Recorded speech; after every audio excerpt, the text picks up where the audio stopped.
Perkenalkan, nama saya Eva Agustina Brudepari dari Fakultas Keguruan dan Ilmu Pendidikan, Prodi Pendidikan Guru Sekolah Dasar di Universitas Samudra, dengan dosen pengampu Ibu Ravita Aprilia SPD MPD.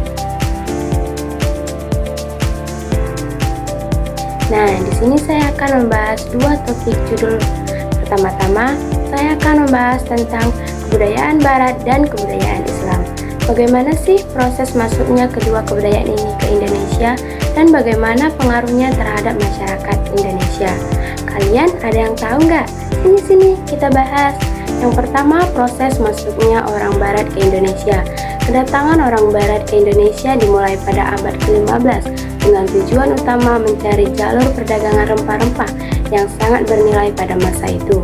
Portugis menjadi bangsa pertama yang datang, diikuti oleh Belanda dan Inggris yang saling bersaing untuk menguasai Indonesia. Belanda akhirnya mendominasi dan menjadikan Indonesia sebagai jajahan kolonial mereka. Proses ini mempengaruhi banyak aspek kehidupan masyarakat Indonesia, termasuk budaya, ekonomi, dan sistem pemerintahan. Yang kedua, perkembangan kebudayaan Barat di Indonesia. Setelah kedatangan bangsa Barat, kebudayaan mereka mulai berkembang di Indonesia. Arsitektur gaya Eropa terlihat di banyak kota besar Indonesia, dengan dibangunnya bangunan-bangunan seperti kantor pemerintah dan gereja.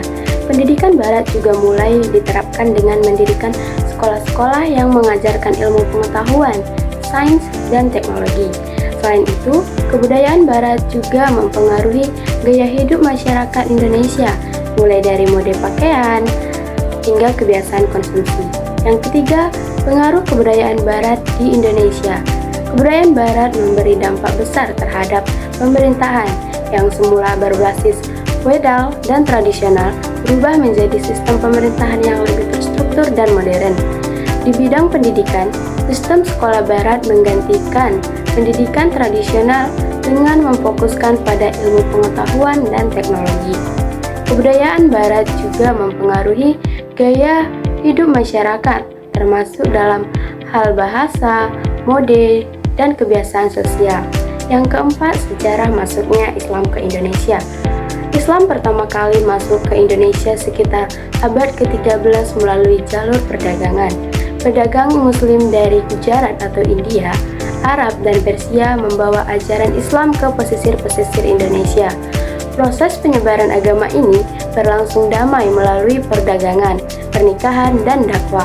Banyak penguasa lokal yang memeluk Islam yang kemudian mempercepat penyebaran agama ini ke seluruh Indonesia. Yang kelima, pengaruh kebudayaan Islam di Indonesia. Kebudayaan Islam membawa pengaruh besar dalam berbagai bidang. Dalam arsitektur, banyak masjid dan makam yang dibangun dengan gaya Islam. Bahasa Indonesia juga dipengaruhi oleh bahasa Arab, terlihat dari banyaknya kosakata yang berasal dari bahasa Arab. Sastra Islam pun berkembang pesat dengan munculnya karya-karya seperti hikayat dan puisi yang mengandung nilai-nilai agama Islam. Selain itu, sistem sosial Indonesia juga dipengaruhi oleh ajaran Islam mengenai keadilan, kemanusiaan, dan persaudaraan. Yang keenam, ada perkembangan kebudayaan Islam di Indonesia. Perkembangan kebudayaan Islam di Indonesia terlihat dari berdirinya kerajaan-kerajaan Islam seperti Demak, Aceh, dan Mataram yang menjadi pusat penyebaran Islam. Pendidikan pesantren berkembang sebagai pusat pendidikan agama yang mengajarkan Al-Quran dan ajaran Islam.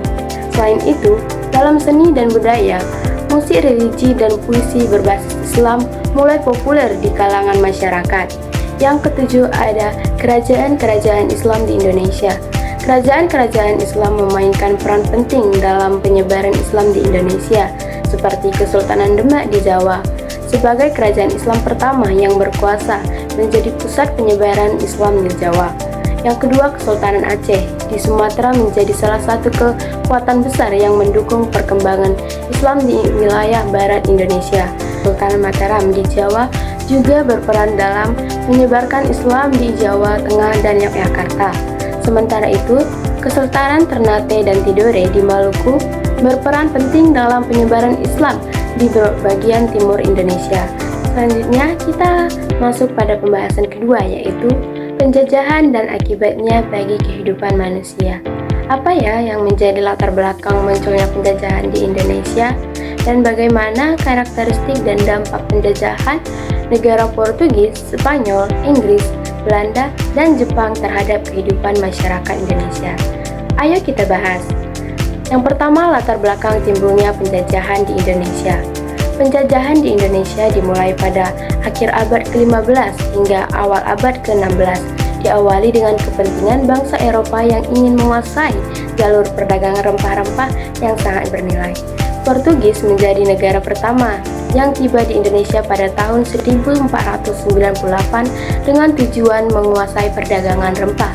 Kemudian, bangsa-bangsa Eropa lainnya seperti Spanyol, Belanda, Inggris, dan Jepang datang dengan tujuan yang sama, menguasai sumber daya alam, memperluas wilayah, dan mencari keuntungan ekonomi melalui kolonisasi. Yang kedua, karakteristik penjajahan Portugis, Spanyol, Inggris, Belanda, dan Jepang. Yang pertama, negara Portugis yaitu berfokus pada perdagangan rempah dan ingin mendirikan pos di Maluku dan Ternate. Yang kedua, negara Spanyol yaitu ingin menguasai Filipina dan berhubungan dengan Indonesia lewat perdagangan. Yang ketiga, ada negara Inggris yaitu ingin menguasai sebagian Sumatera dan Jawa pada abad ke-17.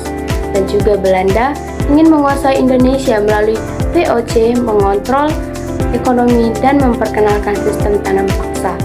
Yang kelima, ada negara Jepang, yaitu ingin menjajah Indonesia selama Perang Dunia Kedua, mengontrol sumber daya alam untuk perang. Selanjutnya, akibat dari penjajahan dalam berbagai kehidupan. Yang pertama, dalam bidang ekonomi. Penjajahan menyebabkan eksploitasi sumber daya alam dan penerapan sistem tanam paksa mengakibatkan kemiskinan.